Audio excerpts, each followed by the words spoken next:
Good morning, everybody, and welcome to another Sports Community live stream. For those that don't know me, I'm Steve Pallison, founder of Sports Community.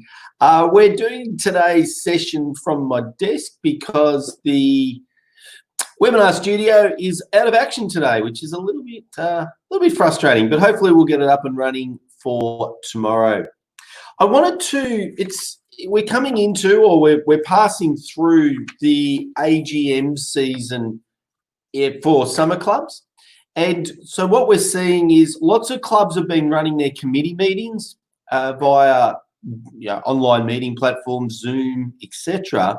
But now lots of clubs are starting to consider running their annual general meetings online, which I think is a really good thing to do. And really, even when we can get back together and be large groups in single rooms, I don't see a reason why we wouldn't continue to run our meetings via both physical presence and online. And so running the AGMs online, so people that can't physically attend are still able to either watch it or participate. So I thought today in this session, there's a couple of questions that came in over the last couple of weeks about tips and traps and thoughts for running meetings using the online technology. So a couple of areas that I wanted to focus on, but there's a few of us online this morning, so good morning to you.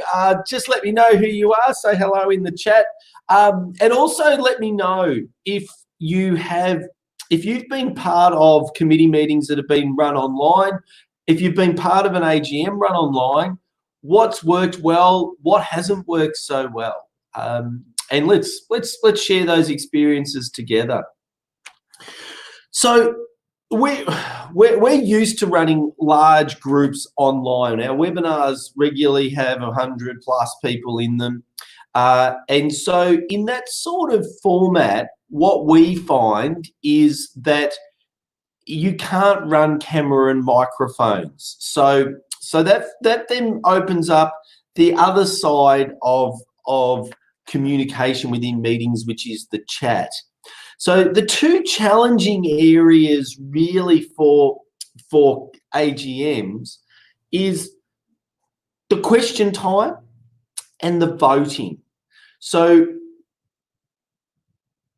one of the things that happens at AGMs is that we give a lot of information out to our members and guests. But AGMs are not just for that. The AGMs are allowing this is a time where members can question the committee, what and how and why are we here, etc., and what are our views for the future, and then vote on certain things. So what we find is that what we find is that online meetings force really good meeting process, because if everyone starts to speak at once, if you've got the microphones on, then effectively no one gets to speak because it shuts everything down. So what we find is online meetings really demand good meeting etiquette. And what does that mean? It means that all the questions will go through the chair, and then the chair will invite individuals to then talk to that question, and then responses through the chair be invited to talk, instead of what often happens, which in a live room, everyone talking at once, which is not really good process. It's not good good. So how do we control, first of all, the questions in an online meeting? The reality is it depends upon what your platform is. So as I said, typically in a larger group, we turn cameras and mics off. And so then the questions can then come through the chat function on functionality or online using the messenger platform that links to the online platform. So that allows the chair to then ask the question or receive the question and then have it answered. The other thing that might happen, depending on what sort of platform that you're using, is the other alternative is that people can indicate that they would like to ask a question. Now, depending on the platform, some platforms have the opportunity to effectively put a notation next to your name when you want to ask a question. Then the chair can come to you and potentially, we use this technology, this strategy a lot when we're doing workshops.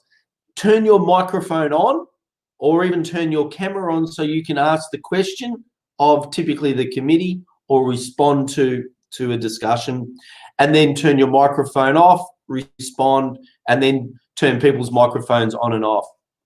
And we find that really, really effective. The other scenario that and the things that we've seen a lot, the other thing is, and I haven't got a piece of paper here, but when people, I'll just do it, question, they might actually hold up a piece of paper saying, I have a question, if you're using cameras, for instance. But we would not really recommend cameras in too big a groups. So again, the chair controls the meeting, which is really cool. Now, the other challenge or the other function of annual general meetings is voting. Now, one of the challenges, regardless of whether we're live or whether we're online, is making sure that only those that are eligible to vote do vote. Because in any AGM, or good AGMs, you've got, not only have you got the members who are eligible to vote, but you might have invited guests, whether they're speakers or whether they're sponsors, whether they're from council, whether they're from the peak sporting body, your associations, co-tenants. You could have the room full 50-50 of those that are eligible to vote and those that are not eligible to vote. So in a live room, in a live meeting, then the question is, how do we know who can vote? So in that scenario, what we would often do is we would give voting forms out to the members as they walked in, or we would give them a paddle that indicates, like in an auction, you stick your hand up, who's in favour, aye, and you count the paddles. Or there might be a show of hands in a smaller group where the secretary really knows who's who. So that challenge is in everyday general meetings as well. So the question is then, how do we vote in an online meeting? And again, you can use the poll function. So it depends on the platform that you use. So for instance, in our webinars and our training and our workshop, we use quite a sophisticated one called GoToTraining, GoToWebinar. And in that platform, it has a poll functionality, so you can ask a question and people can answer that question or vote on that question. Now, the problem with that functionality is that that you don't know who's doing the voting, so you don't know if the non-members are voting. So if you've only got members, then that's fine, but the poll function then becomes a bit of a problem. So again, what we like to use is, well, what is a good way around that is that we use the online chat.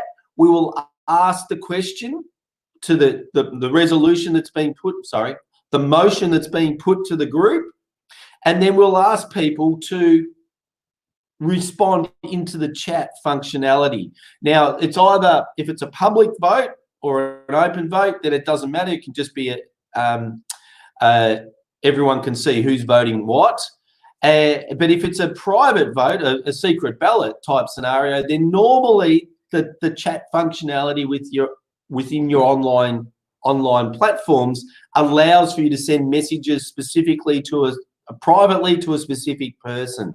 So in this instance, what we would do is we would nominate typically the secretary or a scrutineer to receive all the votes. Then what we would quickly do is go through the list to make sure that everyone who has voted is eligible to vote, and then we would announce the result of that vote. So that's a couple of different scenarios.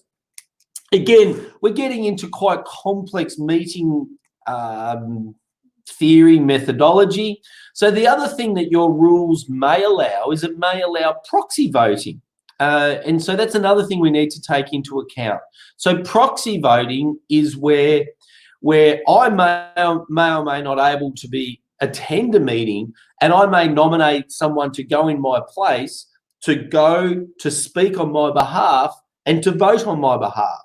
So again, whether it's an online meeting or a live AGM, for instance, we still need to have those policies and those processes in place. So people nominate according to the rules. The secretary knows that, say, Steve Pallas is representing or being the proxy for a member who is eligible to attend and vote and ask questions.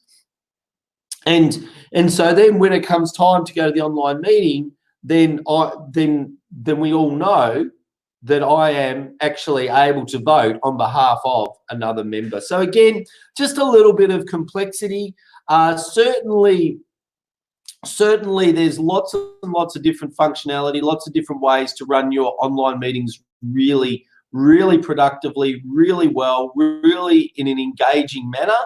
What I would suggest is no matter what platform you use, you just go and do a little bit of searching on that platform or in Google about online meeting voting strategies, online meeting strategies, and just get a little bit of